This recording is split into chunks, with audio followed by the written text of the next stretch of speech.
Naruto Shippuden, the sequel series to Naruto Part 1. If you haven't watched my previous review on Naruto Part 1, then go ahead and check that out. I have a love-hate relationship with Shippuden. Let's talk about the problems that I have with the series first, and then we can get on with the glazing later, shall we? Like Part 1, it has some of my favorite moments in all of anime. But then, especially in the latter half of the series, we start to see a ton of plot holes, retcons, and reliance on bigger and powerful balls of explosion over the strategy and planning that was a crucial element to the battles of Naruto Part 1. We went from a show about ninjas to gods competing about who has the stronger bloodline. If you don't have some sort of special ability or a demon sealed inside of you, you are completely useless to the narrative now. Characters are way too overpowered now.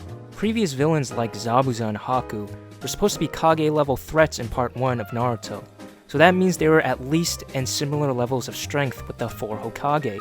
But then when we see the 4 Hokage's feats in Naruto Shippuden, we realize just how much stronger they are compared to everybody else. So then those previous statements about Zabuza and Haku's power levels even being compared to the Hokage now just seems silly.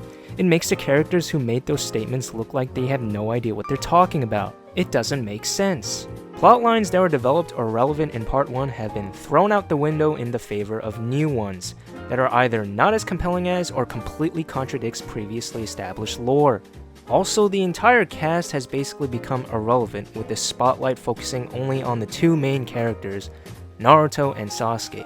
So that's another big element that made the original Naruto series so enjoyable, gone in the wind. Did you like Neji in Part 1? Well, he does barely anything in Shippuden.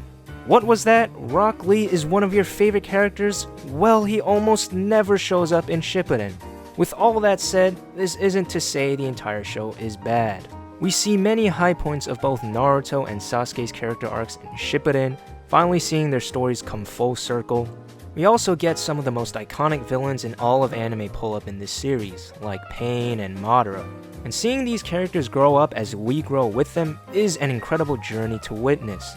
However, like Part 1, unfortunately the fillers for Shippuden are also just as common within the series. Only this time, instead of being saved for the end of the show, they're scattered throughout it.